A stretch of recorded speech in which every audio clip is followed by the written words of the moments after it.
देवांनी तुझ्याकरता काय केलं आहे ह्याचा तुला एका दिवसात विसर पडला का?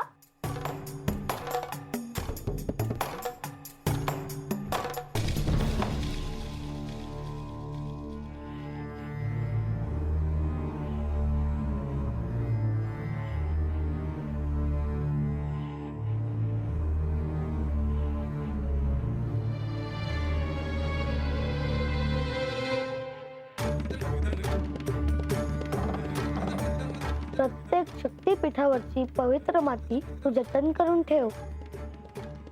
सगळी शक्तीपीठ पाहून झाली तुला सत्य कळेल. देवांनी तुला भेटायचं नाही असं ठरवलं आहे.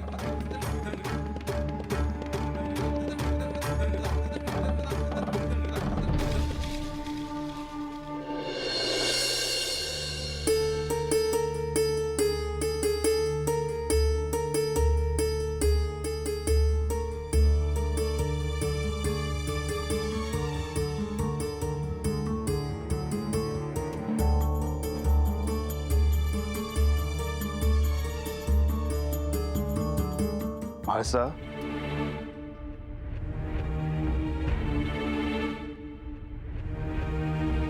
म्हाळसा,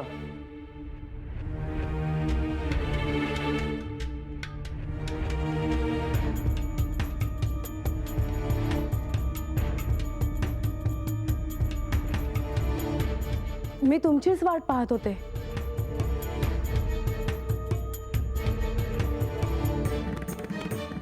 मला वाटलं की तू ह्या कक्षातच नाही आहेस. नाही, मी अंतःपुरात होते. तुम्ही आला आहात असं मला जाणवलं म्हणून मी बाहेर आले. म्हाळसा, मला तुझ्या चेहऱ्यावर कसले तरी कुतूहल मात्र स्पष्टपणे जाणवत आहे. तुम्ही राज्यात गेला होतात हे मला ठाऊक आहे. तिथे काय घडलं हे जाणून घ्यायची मला उत्सुकता आहे. नाही, केवळ तेवढंच नाही. मी गावात जात असताना मध्ये बानूचा वाडा आहे आणि आपलं असं ठरलं होतं की बानूची आणि माझी भेट होणार नाही. तर मग नेमकं तिकडे काय झालं असावं हा विचार तुझ्या मनात आहे, होय ना? अगदी खरं सांगायचं तर तुम्ही म्हणता आहात तसंच आहे. तुम्ही बानूला भेटला नाहीत, पण तुम्हाला तिला भेटायची इच्छा होती आणि तिचा तसा निरोपही आला होता. होय, आज गावात जात असताना बानूने मला भेटायचा प्रयत्न केला. मग अर्थातच मी बानूला भेटलो नाही. परंतु म्हाळसा,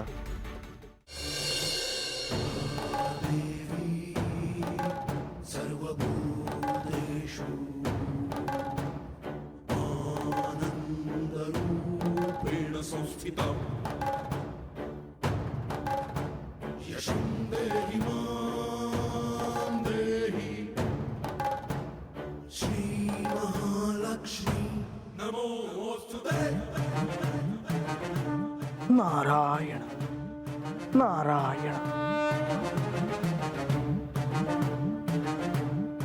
मुनिवर, असे बाहेर का उभे आहात? आत या. नारायण नारायण.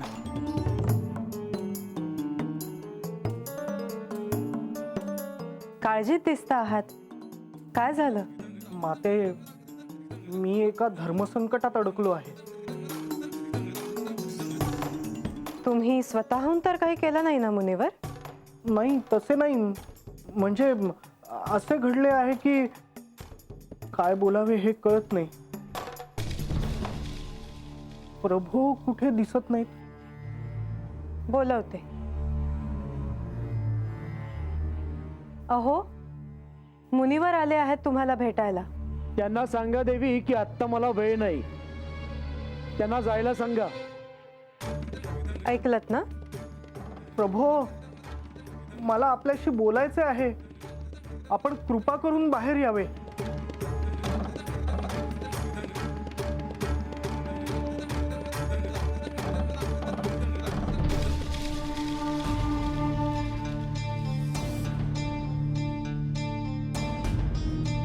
आता सांगा. प्रभू, आपण माझ्यावर रागावला आहात का? आधी आपलं काय कार्य आहे ते सांगा, मग मी सांगतो. मी बानूला भेटायला गेलो होतो.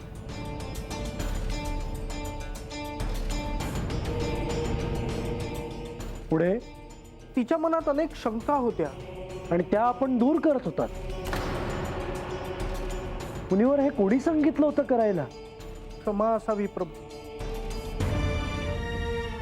अहो, असं काय करता आहात? त्यांना तुम्हाला काहीतरी सांगायचं आहे. सांगा. मुनिवर, तुम्ही सांगा आता. भय बाळगू नका. प्रभू, माझ्याकडून एक अपराध घडला आहे. मी बानूला असे सांगितले की श्री म्हाळसा देवींना एक असे रहस्य ठाऊक आहे जे तिला ठाऊक नाही.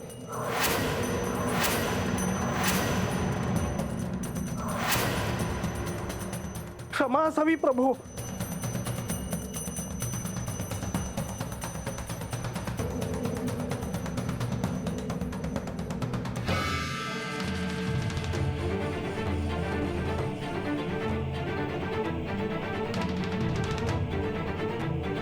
मुनिवर,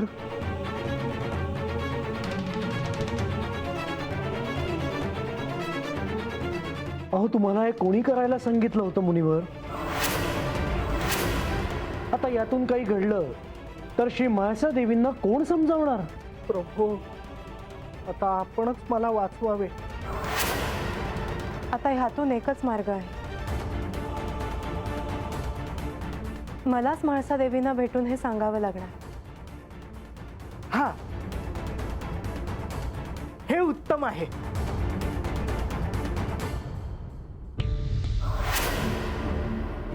ए आजा, जो काय जग बांधू आहे.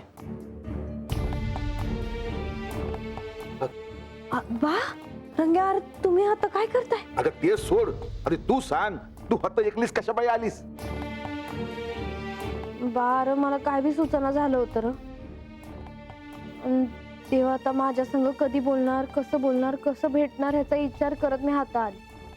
अगं बानू, पर आमासनी सांगायचं तरी. कामासनी तुझी काळजी वाटत होती. ए आजा, बरं ते राहू दे. रात लय झाली, घरला चला.